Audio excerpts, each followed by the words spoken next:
Now let's begin the U.S. war with Mexico, Part 4.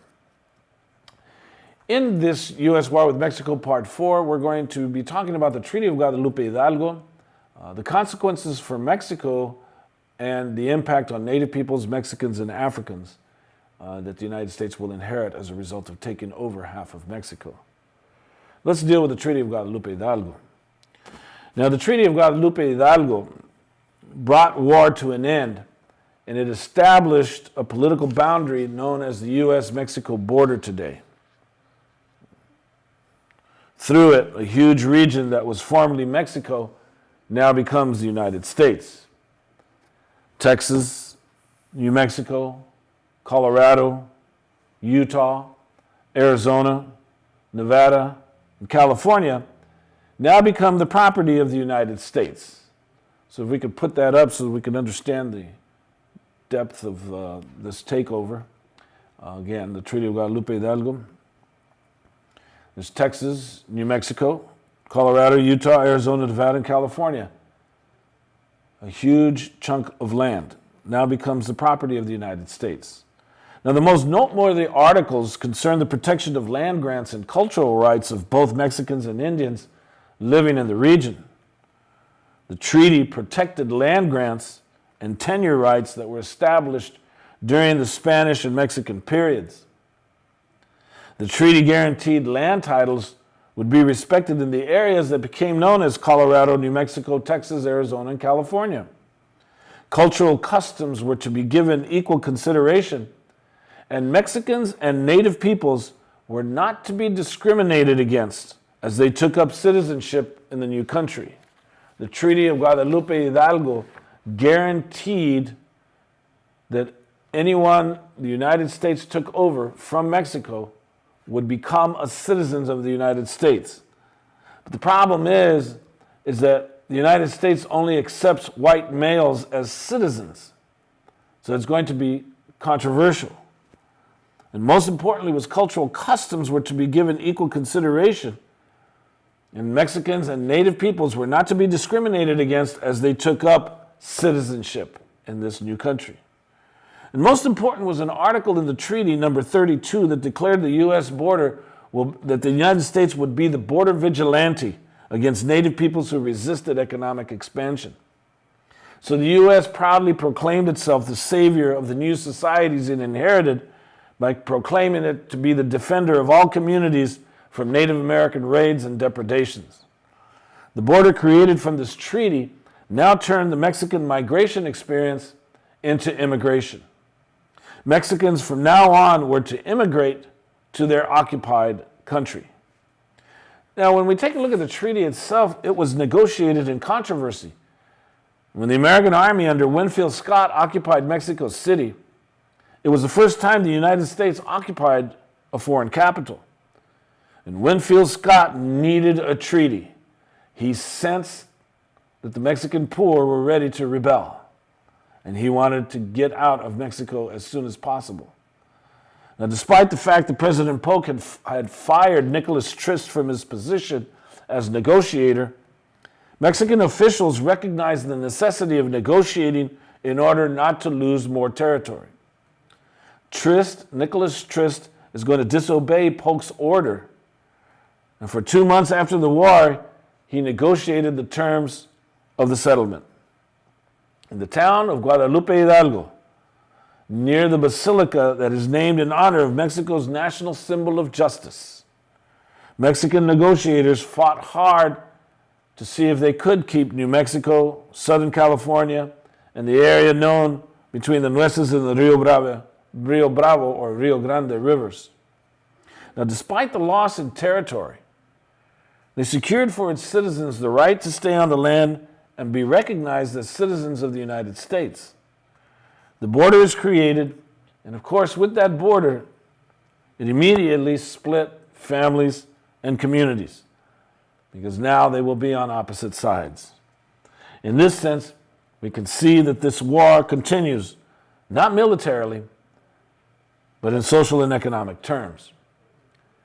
Now, despite Trist's betrayal, President Polk understood clearly the need to ratify the treaty. Extreme expansionists in his party were calling for more territory, if not the entire Mexican nation, and they desired to prolong the war. Their interest was in the entire Western Hemisphere. And furthermore, slaveholding interests represented by John C. Calhoun did not like the idea of granting citizenship to Mexicans.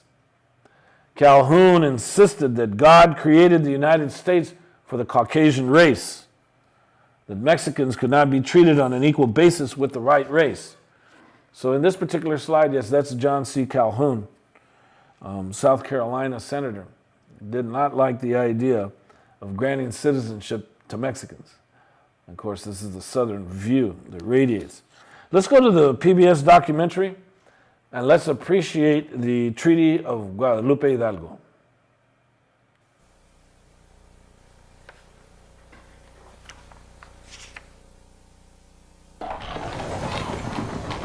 Even with U.S. forces in control of Mexico City, Winfield Scott faced a perilous situation. The United States Army had never before occupied a foreign capital. All that had happened to now, the sacrifices on both sides, would mean nothing without a treaty. It was the moment that Peace Commissioner Nicholas Trist had been waiting for, an opportunity to claim his place in history. But before the talks could start, Trist received a stunning dispatch from Washington. He had been fired. October 6, 1847. The President, believing that your continued presence with the Army can be productive of no good, has directed me to recall you from your mission. He has determined not to make another offer to treat with the Mexican government. They must now sue for peace.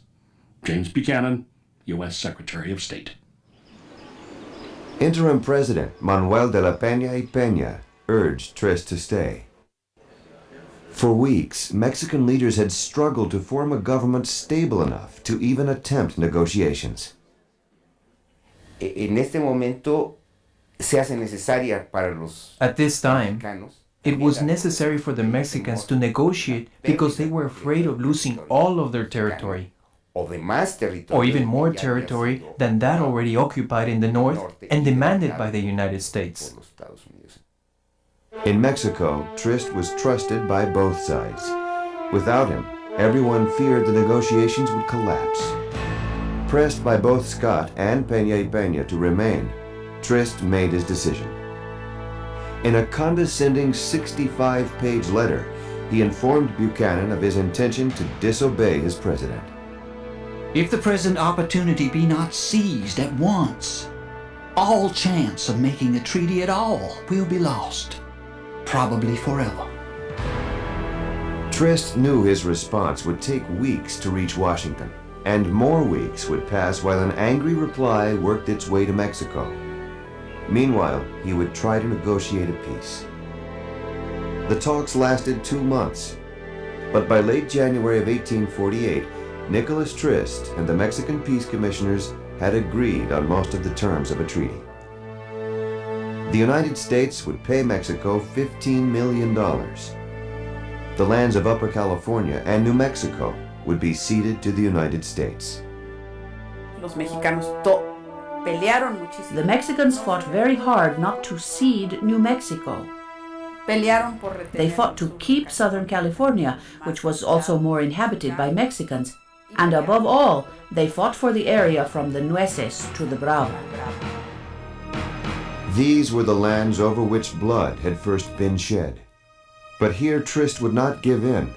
The border with Texas would be drawn at the Bravo, the Rio Grande. For the Mexicans living in the territory transferred to the United States, there would be a choice. They could stay on their land and choose either U.S. or Mexican citizenship, or they could leave. Most would choose to stay. The border is created, this artificial political border, and suddenly a family, part of the family is on one side, and the other part of the family is on the other side. So it splits families, it pulls them apart. And they are suddenly not only on opposite sides of the border, but politically, because the war continued to be fought in many respects, although no longer militarily. they are now, in that sense, enemies, although they don't construct themselves that way or they don't see themselves that way. On February 2nd, 1848, Trist and the Mexican commissioners met in the town of Guadalupe Hidalgo, near the Basilica of the Virgin of Guadalupe, the patron saint of Mexico. Here they signed the document that would become known as the Treaty of Guadalupe Hidalgo. Years later, Trist told his wife Virginia that at the time his sense of duty had forced him to hide his feelings. During the signing, one of the Mexican commissioners, Jose Bernardo Couto, remarked to Trist, "This must be a proud moment for you. No less proud for you than it is humiliating for us." To this, Mr. Trist replied, "We are making peace. Let that be our only thought." But, said he to us in relating it, could those Mexicans have seen into my heart at that moment, they would have known that my feeling of shame as an American was far stronger than theirs could be. The treaty arrived in Washington on February 19th. Polk was still incensed at Trist's insubordination. But the president was also worried that extreme expansionists would try to prolong the war. Finding the treaty itself acceptable, Polk submitted it to the Senate without changes. He knew that ratification would face strong opposition from those who wanted to take all of Mexico. A force must be poured into the country sufficiently powerful to overawe resistance. It is a glorious prospect, this annexation of all Mexico. New York Herald. But there were others in the Senate who feared the consequences of granting citizenship to Mexicans. Among them was John C. Calhoun of South Carolina. We have never dreamt of incorporating into our union any but the Caucasian race, the free white race. The greatest misfortunes of Spanish America are to be traced to the fatal error of placing these colored races on an equality with the white race. In the end, the moderates prevailed, and the U.S. Senate approved the treaty. The United States' dream of manifest destiny was now a reality. From the Atlantic to the Pacific Ocean, the nation had become a transcontinental power. Now it was up to Mexico to ratify the signed treaty. President Peña y Peña confronted extremist factions of his own in the Mexican Congress. Some delegates argued for continuing the war. Too many had sacrificed too much to accept defeat. When the war between Mexico and the United States was over, it left a profound frustration among the Mexican people, because common people, everyday citizens, had seen their neighbors, their brothers, and ordinary soldiers die in a war that, for all the bloodshed, had resulted in the loss of half of Mexico's territory. At the beginning of the war, Manuel de la Peña y Peña had called for peace. Now he would preside over the dismemberment of his nation. It was, he said, his journey to the grave. Even so, he urged the Mexican people to accept the treaty. The people have an incontestable right not to have to suffer more. It would be a great inhumanity to put them through all the horrors of a renewed and bloody battle, especially after the many years of civil war. The truth is that a fertile and beautiful part of our territory is being ceded. I have no wish to obscure the truth, much less to deny the pain I feel at the separation from the Mexicans of California and New Mexico. The territories have not been given up for the sum of $15 million, but to recover our ports and invaded cities, to bring order to a people who have not ceased to suffer for 37 years. Let us do the right thing. Let us strip off the veil that has prevented us from seeing the reality of things. Let us make a mighty effort so that our children will not curse our memory. On May 30th, 1848, the Mexican Congress approved the treaty. The war was officially over. Era el fin de todo un sueño. It was the end of a dream, Finalmente the end finally of the greatness of New Spain, desde hacía tiempo, pero which although it had faded, traces still remained. Now, suddenly, it was obvious that all that was history.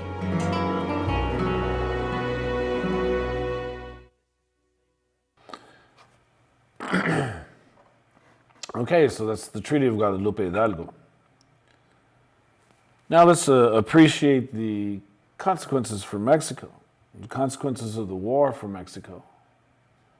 While historical emphasis is placed on the events leading to the Civil War on the U.S. side, there is no attempt, even by the most liberal of writers, to look at the war in terms of human rights and its consequences to the people on both sides of the border. So when we consider the significance of the war for Mexico, let's appreciate that. Let's put up the consequences for Mexico. Now, it's important to understand the significance of the war for Mexico. It is a terrible object lesson. This is an episode in the people's history. You see, Mexico lost. You can't understand the significance here in the American national psyche. Mexicans lost. Now, I can't emphasize that enough. Perhaps those of you who live on the border, you're growing up as Chicano, Mexicano, on the border, you can understand the whole notion of Mexicans being losers. Mexicans lost. That's why in the American national psyche, when you take a look at U.S. history textbooks and your children just learn that Mexicans are losers, that's why they're called Mexicans. They're not called Americans, they're called Mexicans. Because Mexicans are losers. You gotta appreciate this. When we take a look at vocabulary, the use of vocabulary, and when in the history textbooks it says Mexico lost, Mexicans are losers, then recognize that we still live with the consequences of this war. So if you could put up, again, the consequences for Mexico instead of the Treaty of Guadalupe Hidalgo. You see, the events of the war could not help but encourage the people to take a hard look at where they were going and what they were doing. This is why President Manuel de la Peña y Peña, this was heart-wrenching for him. Guillermo Prieto, the historian that's going to write Apuntes sobre la Historia de México, is going to talk about these experiences. Mexico is smaller. Mexico loses half of its territory. A sense of nationalism is born. Now, not all societies develop a sense of this. Mexican nationalism isn't created by the war, but it is stimulated by it. But there is a historical fate, as Manuel de la Peña was kind of hinting at. A portion of the nation is to be outside the boundaries of the nation. And this fact is going to have further consequences in Mexican and Chicano history. Now, we know today millions of its citizens live outside Mexico to this day. The U.S. acquired a people with a different sense of history, a different culture, a different tradition, a different linguistic heritage, a different environmental orientation. This population was growing at the time of the takeover. It is growing to this day. So America needs to come to terms with its conquest. The United States became an aggressor nation. Historian David Fletcher, a very conservative American historian, agrees that the United States did not, in his words, fully live up to its ideology as expressed in the most noble writings on democracy and freedom. It was an aggressive war. The United States attacked a neighbor. And as Fletcher said, however much was won, we do not like to take a look at how it was won. Again, understand the significance of this border. Military historian John Eisenhower emphasizes that Mexicans have not forgotten the war and that they do have reserve. The Mexicans take a conservative approach to viewing the war. The xenophobia that was stimulated by the war prevails in the communities. The distrust of the Yankee is formed in the war and is part of the Mexican experience to this day. The war removed any possibility for Mexico to be considered a major power. Prior to the war, Mexico ranked 4th worldwide in territory, behind Russia, China, and the British Empire. So the territory and the natural resources and the increase in population could have made Mexico powerful. But as the historian was recognizing, that dream was wiped out. As much as America had a dream of manifest destiny, the Mexican dream was wiped out. President Manuel de la Peña y Peña lamented on the signing of the treaty that it was his journey to the grave. Mexicans experienced profound frustration and loss. Their version of the human ideal, of their northern dream, ended. Mexican historians refer to the aftermath of war as a painful mutilation, an expensive exchange for the creation of a spirit of a Mexican identity. Guillermo Prieto, in Apuntes sobre la guerra contra los Estados Unidos, notes concerning the war with the United States, wrote about the difficulty of accepting defeat and the need to bring order to the suffering. And on an interesting note, President Ulysses S. Grant, on his retirement in his final years, if we can go to Ulysses S. Grant in the next slide, he will write that, "For myself, I was bitterly opposed to the measure, and to this day regard the war which resulted as one of the most unjust ever waged by a stronger over a weaker nation." So let's go to the conclusion of the PBS documentary. Let's listen to the historians. Let's listen to the assessment of the U.S. war with Mexico.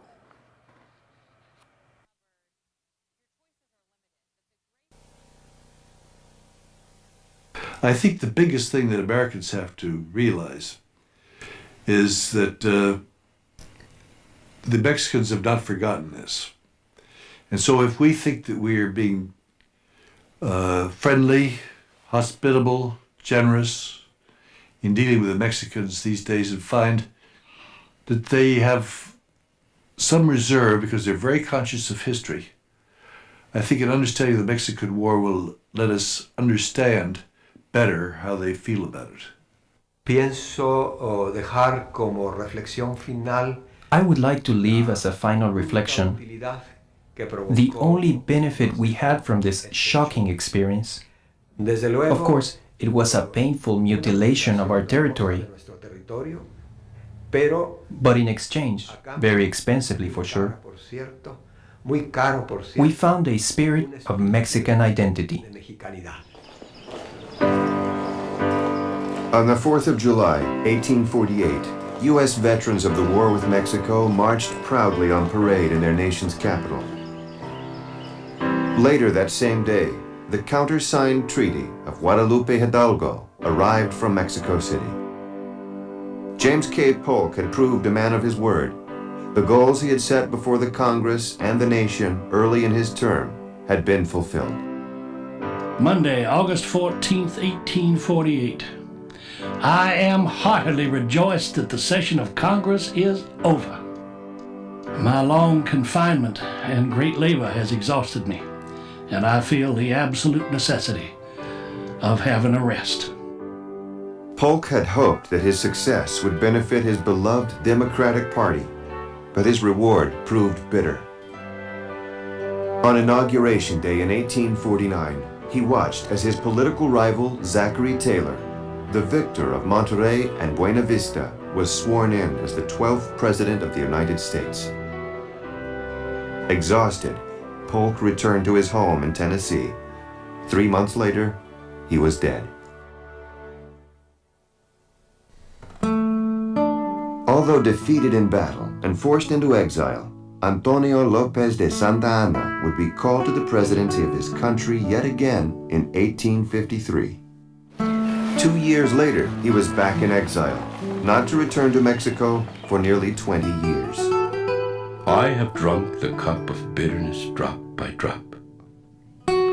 Nevertheless, I shall congratulate with the greatest pleasure the fortunate countryman who brings peace to our native land. Santa Anna lived out his remaining years in obscurity, without the wealth and fame he had so eagerly sought in his youth. In the end, all that remained was the loyalty of his wife, Doña Dolores Tosta de Santa Anna. Paga la gente del pueblo para que se acerque al balcón de la casa. She pays the people of the town to gather around the balcony of his house and shout, "Viva Santa Ana!" Santa Ana sale. And Santa Ana would step out onto the balcony to thank the adoring public. Si no sintiéndose que es. If he didn't feel he was once again president, he could feel that it was once again possible. That was his fundamental reason for living. In the fall of 1848, Guillermo Prieto and the other writers of Apuntes, Notes for the History of the War between the United States and Mexico, published their work. There remained in our hearts a feeling of sadness for the evils the war had produced, and in our minds a fruitful lesson of how difficult it is to uphold the defense and salvation of a people when disorder, acrimony, and anarchy prevail. Guillermo Prieto. Para México, perdimos el territorio. For Mexico, we lost the territory.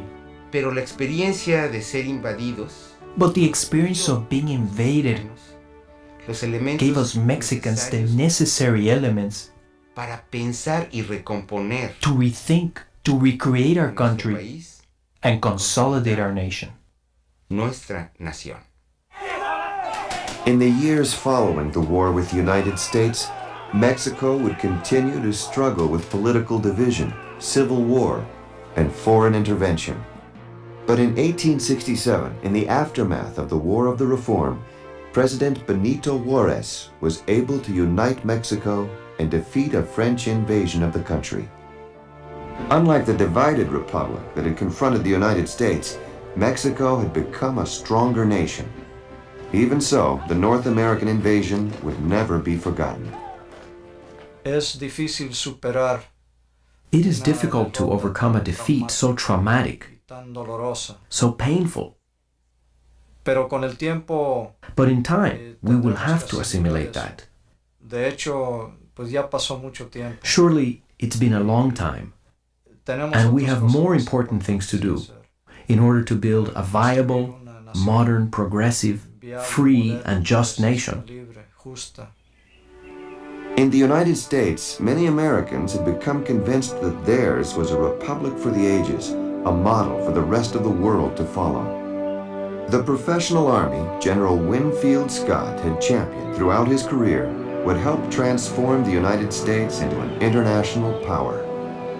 There was a popular feeling the United States has this destiny to become a world leader in industrial development, in commercial activity, and even in reference to progress in the arts and sciences and intellectual advance and intellectual achievement. This is all part of this idea of boundlessness, of no limits. This is this romantic notion that through an act of will, individuals, Americans, can achieve this greatness for themselves and for their nation. But the United States' sudden expansion inflamed an issue that had haunted the nation since birth. Would these lands be slave or free? It was a question that would drive the Republic into civil war. When Generals Robert E. Lee and Ulysses S. Grant finally shook hands at Appomattox in 1865, they sought to ease the moment with talk of their experience in Mexico 18 years earlier. Near the end of his life, a disillusioned Ulysses Grant would write of the war with Mexico.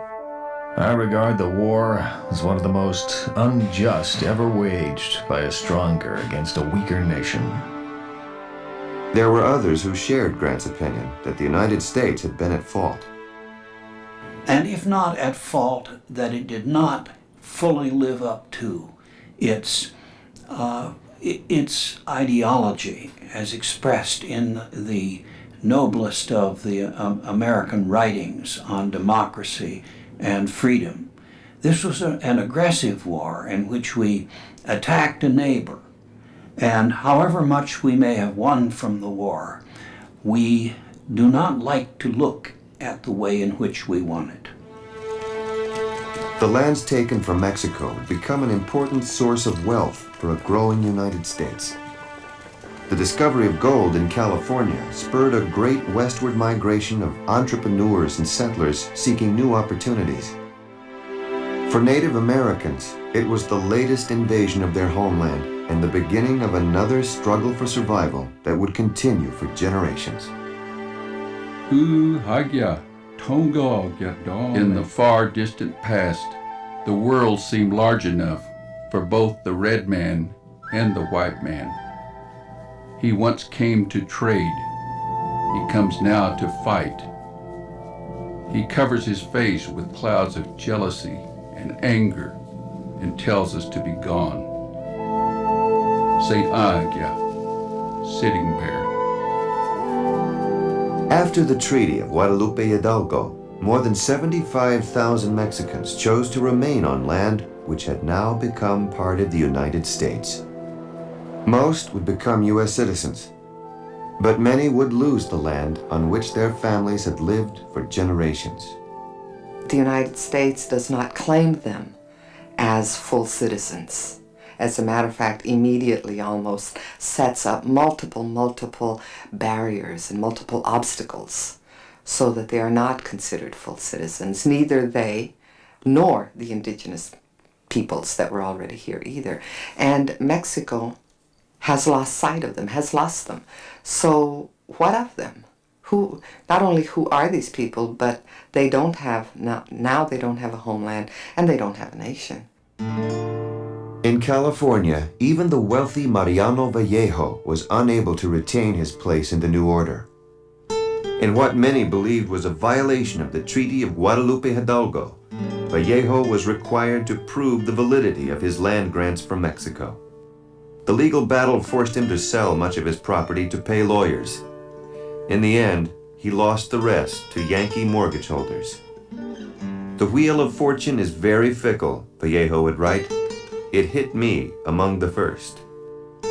At the time of his death in 1890, all that remained of his once vast estate was 228 acres, 2 horses, and a cow. The violence is not just military, but it is a violence of the soul. It is a violence of the spirit, by those who commit that violence as well as by those who are on the receiving end. And from my perspective, we still live that violence. That violence is not healed. We live with the consequences of that violence. And for me, for us to go beyond that is to come to terms with it, is to acknowledge it. In 1947, Harry Truman became the first U.S. president to ever visit Mexico City. Unexpectedly, Mr. Truman makes an out-of-the-way stop at the Chapultepec Monument. Here he pays a simple tribute to the memory of Mexican youths who died 100 years ago defending their nation's capital against an American army. All Mexico was tremendously moved by this act.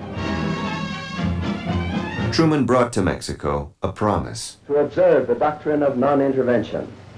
What it means is that a strong nation does not have the right to impose its will by reason of its strength upon a weaker nation. The sooner we Mexicans confront how we have been in the presence of the United States, the better we'll be able to relate to the North Americans. Enough of myths that we are the victims of imperialism. Yes, certainly we were, and we were many other things as well. Our conditions in Mexico helped the United States and enabled it to do what it did, and to some degree, what it is doing even today. So for me, it seems that the war is a very important example of what Mexicans should recognize about how we were, what enormous problems we faced in such a critical time as the war. Because It is absolutely necessary that we demystify our relations with the United States at a time when we are resolving new boundaries in terms of geopolitics, culture, and economics. And I think that war, studying that war, it will help for a better future for those two countries that cannot change geography. They have to live together.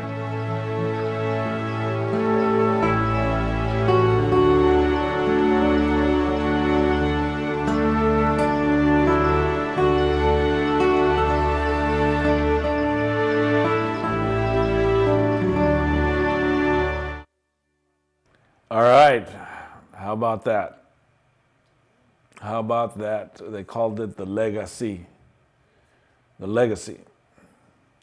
Now let's address the significance of the war for the people that the United States will inherit. In the next presentation, I'll cover specifically each group. But let's appreciate the significance of the impact on Mexicans, natives, and Africans residing in the northern part of Mexico when the United States takes over. So let's take a look at the significance, the next slide, the significance of the native peoples, the Mexicans, and the Africans. The people that the United States inherited. Now, the ethnic and class structure of society in what became the contemporary United States Southwest and northern Mexico is a reflection and a continuation of mestizo, mulatto, native, and black ethnic groups moving north from Mexico City into areas where the mission system had transformed native peoples into Spanish-speaking and then Mexican workers. And remember, I shared with you this process. Many are coming north for opportunities, economic opportunities, and the later generations are the descendants of these groups. Most people have direct access to land once the mission system completes the concentration of native peoples into compact communities.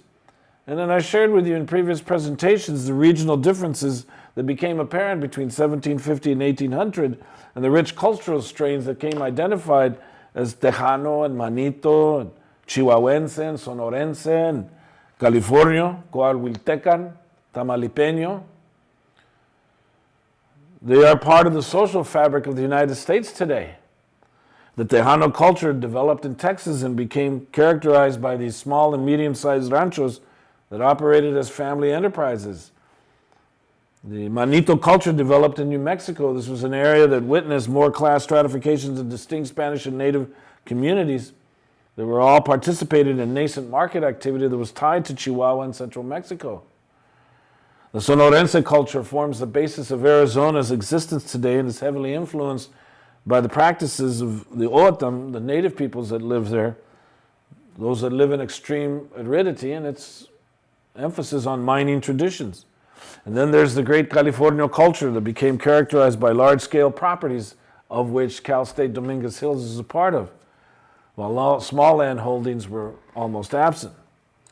So the mission system thrived along these huge estates because life in California was not as hard as in other areas.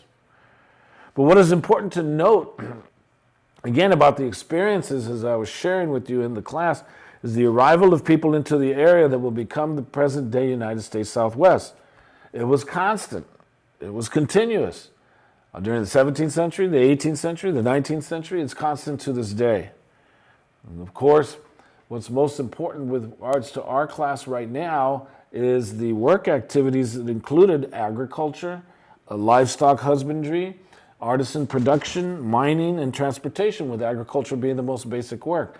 So keep in mind the populations that the United States is going to inherit as a result of taking over half of Mexico. Now, population estimates, they're anywhere from over 75,000 to over 100,000. It just depends on which historian that you read. But those that are going to be part of the United States occupation are going to experience discrimination and segregation. Many are going to lose their land. The United States will put up obstacles for them to achieve citizenship. The United States does not claim them as members of the community, and as Antonio Castañeda was saying, that Mexico will lose sight of them. So to conclude about the United States-Mexico War, as a conclusion, The U.S. war with Mexico had and continues to have tremendous significance to both the United States and Mexico. That war is still with us. It becomes important for every citizen of both nations to appreciate all dimensions to its war and its legacy. I put my leg, and its legacy. The legacy of the war is with us. Okay, I'm just doing it, trying to be funny. We must not let the violence of the war continue to permeate the spirit of community neighbors and the community that neighbors inevitably share. And the present administration that's running this country does not understand this, does not even recognize this at all. As Chicana historian Antonia Castañeda emphasizes in the documentary, the war not only brought physical violence as evidenced in war, but also a spiritual violence, a violence of the soul. And that violence of the soul right now is being perpetrated by an administration that is totally racist today. And as she says, by those who commit the violence and by those who receive the violence. So Antonia Castañeda's words are very apropos today. She says that the violence of the war is still present. And she said, we live with the violence. We live with the consequences of that violence. There will be no healing until we confront the nature of that violence. And as she emphasized, we have to acknowledge its presence. The United States does not acknowledge it. And then, as Mexican historian Josefina Zoraida Vázquez insists that the study of the war from both sides will help for a better future. As she said in her words, we cannot change geography. We have to face the fact that the United States and Mexico are intertwined. They are attached. We have to live together. Now, with regards to native peoples, we have to be appreciative that both Mexico and the United States expansion was dependent upon access to land. Consequently, both countries, the United States and Mexico, have a history of displacing native societies to allow its citizens opportunity to succeed. That's why it's so important that you recognize why native peoples are discriminated against in Mexico and why native peoples are discriminated against in the United States. Especially when we view U.S.-Mexico international relations, when the United States enters into treaties with Mexico, it's always prior to and after the war, it was always having guidelines for native removal. So let's understand the native people's experiences. And despite the favorable terms that the Treaty of Guadalupe Hidalgo brought in terms of citizenship, that Mexico insisted that the U.S. should extend native societies citizenship, no such privilege was granted. The U.S. had established a militarized removal policy, and all native peoples were subject to its directives. In fact, the United States, after the war, proudly proclaimed itself the border vigilante when dealing with native peoples who resisted the occupations of their territories, regardless of the created border. The prevailing notion that the war, or after the war, was that both Mexican and American settlers and settlements needed protection from, quote-unquote, in the treaty, roving hostiles. So Article 11 of the Treaty of Guadalupe Hidalgo allowed the Secretary of State Buchanan to proudly proclaim that the United States in the treaty possessed both the will and ability to restrain the Indians. So there's going to be a Holocaust that's going to follow the native peoples, especially a Holocaust here in California in the 1850s. Between 1850 and 1855, it's going to be known in California as Indian hunting season. You go out and hunt native peoples. In Arizona, the Navajo are going to experience what is known as the longest walk. In Texas, the Comanche are done. The Comanche are going to be cornered in every way until Quanah Parker is going to have to give in. And then in Colorado, the massacre at Sand Creek. These are testaments to the genocidal character of the United States towards native peoples. And then African Americans, under Mexican rule, the Africans, the slaves, the African peoples who were liberated under Mexican rule and living in the territory that the United States is going to acquire from Mexico, those Africans are, well, under Mexican rule, they had the opportunity to become free when Mexico abolished slavery in 1832. But the Alamo and the creation of Texas stopped that dream. So after the war, Africans who were free landowners are going to lose title to property in Texas, and they're going to be expelled from New Mexico when New Mexico declared itself a free state. Now, the reason Arizona Territory was carved out of New Mexico was to provide a balance between free and slaveholding interests. So Africans are going to have to wait for the Civil War to gain their freedom in the United States. So, let me repeat this again as a concluding remarks. When discussing this particular war, U.S. historians deliberately distort the people's experiences and couch the war in sectional rivalry. The war is written as an extension of the debate over slavery versus free labor. There is no attempt, even by the most liberal of writers, to look at the war in terms of human rights and its consequences to the people on both sides of the border. Because basically the war is just part of an ordinary process of expansion linked to two marketing systems, one going west, one going north. The war results in the California Compromise of 1850. So the war is a terrible object lesson. It is an episode in a people's history. Mexicans lost. Mexico lost. Mexicans are losers. Okay? So there is a historical fate. A portion of the nation is to be outside the boundaries of the nation. And this fact is going to have further consequences in both Mexican and U.S. history. So the war removes any possibility for Mexico to be a major power. Okay. The war ensured that the United States would strategically become a major world power. So the U.S. acquired a people with a different sense of history, with a different culture, with a different linguistic heritage. And this population was growing at the time of the takeover. This population is growing to this day. The U.S. became an aggressor nation. The U.S. became a dominating nation. You can lie to the school children, and the politicians knew that the country was blemished, and there were clear material consequences from the occupation. So this concludes the segment on the U.S. war with Mexico. We will continue in our last presentations with the aftermath.